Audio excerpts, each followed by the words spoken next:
All right, so today we're going to do a deep dive into something pretty crucial for all of us in the public service. Building trust with the people we serve. Specifically, we're going to unpack some of the core ideas from the Government of Canada Trust and Transparency Strategy. And more importantly, we'll figure out what it all means for your everyday work. Canadians, they actually have quite a bit of faith in our democracy, but let's face it, we're all navigating this wild world of misinformation these days.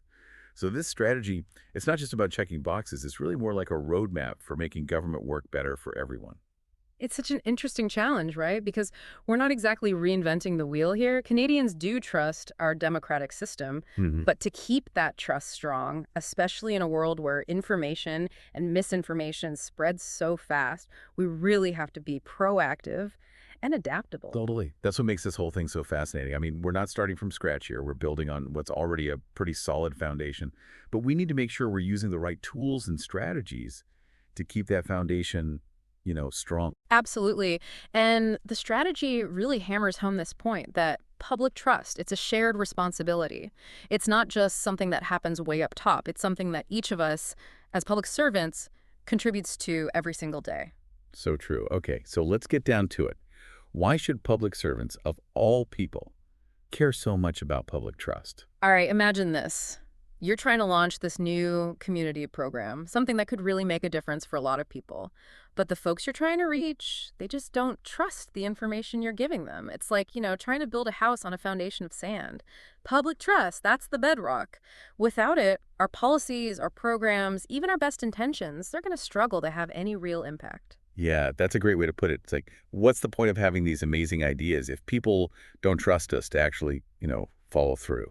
Exactly. And on top of that, think about how it affects you, your own job satisfaction. It's way more rewarding to work in an environment where you actually feel like you're making a difference. Right. And that's a lot easier to do when the people you're serving believe in what you're doing. For sure. And, the strategy doesn't just tell us to, be trustworthy. It lays out these three core principles: Hmm. transparency, accountability, and participation.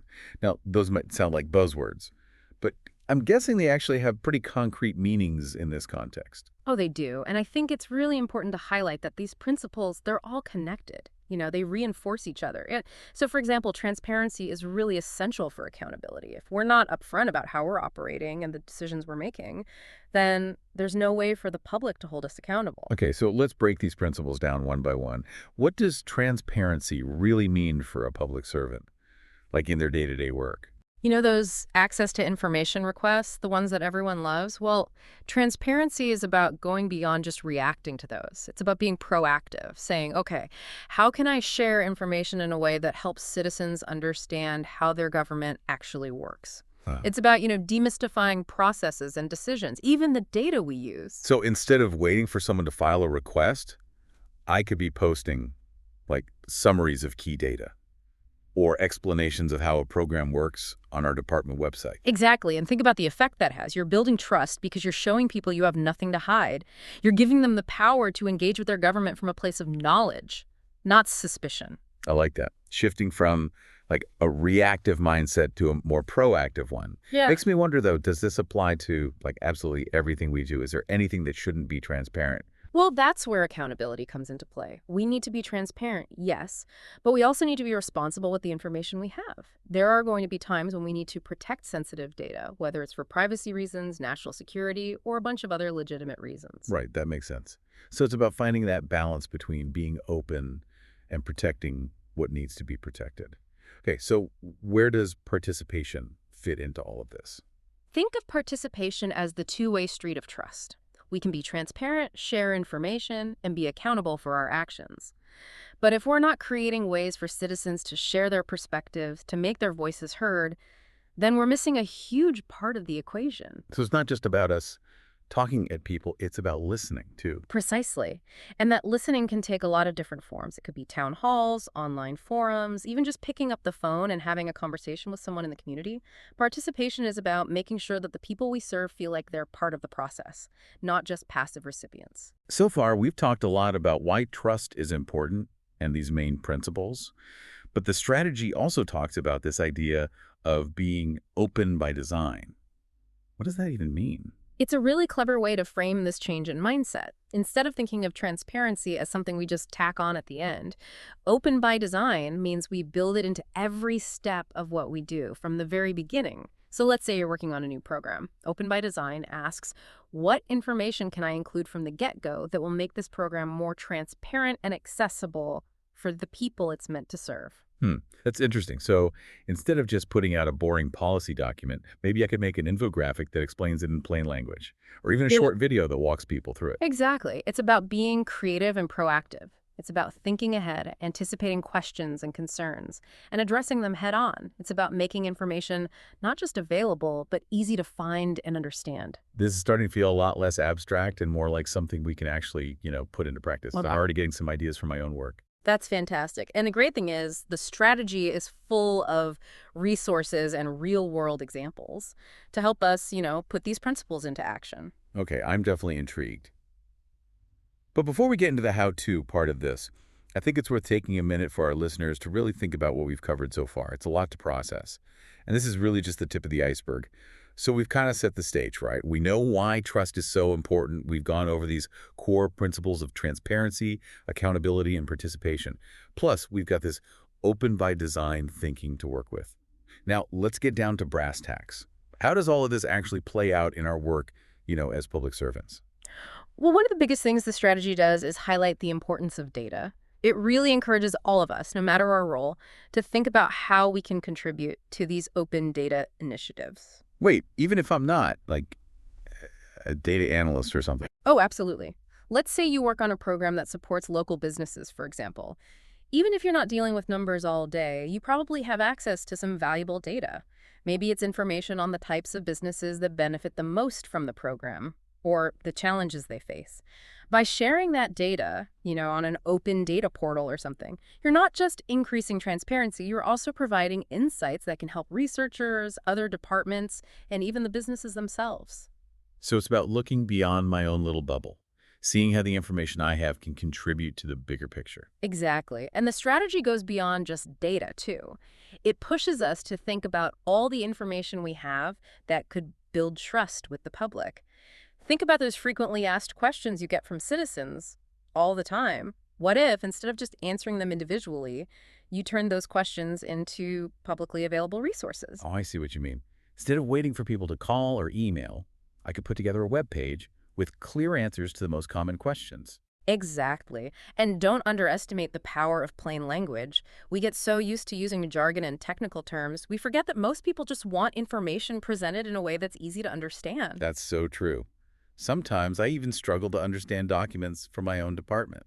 Okay, so we've covered data and information. What about that third principle, participation? How do we actually go beyond the usual feedback channels and make it easier for people to, get involved with our work? This is where things get really interesting. We need to stop thinking of participation as something that only happens in a boardroom or at a town hall meeting. Think about the people you serve. Where do they spend their time? What platforms do they use? Maybe it's a community center, a Facebook group, or even a popular podcast. The key is to meet people where they are. I like that. So instead of sending out a formal survey that nobody reads, maybe I could host a virtual coffee chat with stakeholders to get their input on a new policy. Exactly. And remember, participation is about more than just getting feedback. It's about building relationships, understanding different perspectives, and creating a sense of shared ownership.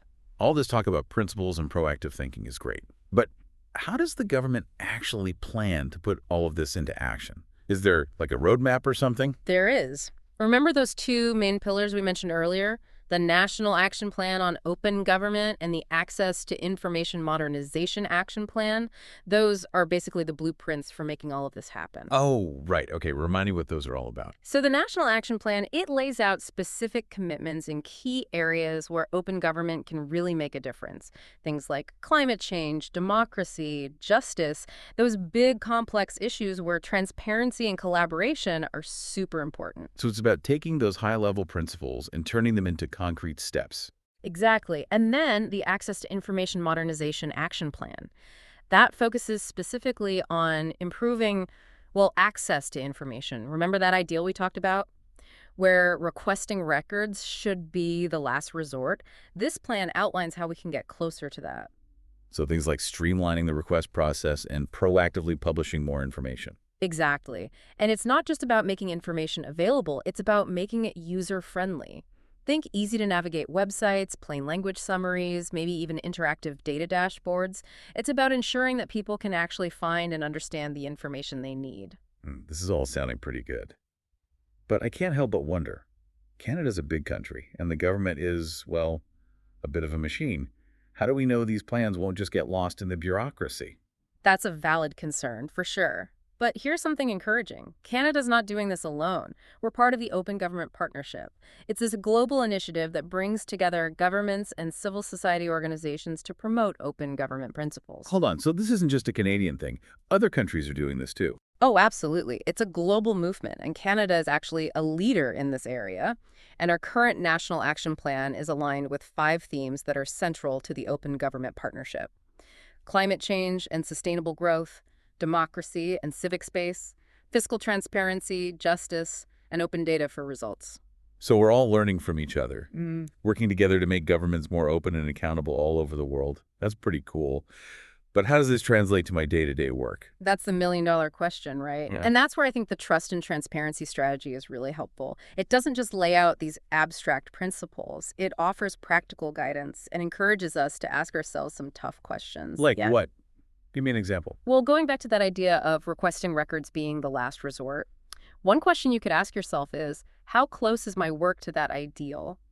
And then, what steps can I take to get closer? That's a good one. I'm thinking about all those emails I get asking for basic information about our programs. Maybe I could put together a simple FAQ document and post it online. Now you're getting it. And it's not about expecting everyone to become an expert on transparency overnight. It's about taking small steps, trying new things, and always trying to be more open and accessible in everything we do. I feel like we've given our listeners a lot to think about. But before we wrap up, I want to touch on something that's been central to this whole conversation. Yeah. The impact this has on Canadians, everyday people. For sure. This isn't just about abstract ideas or government efficiency. It's about making a real difference in people's lives.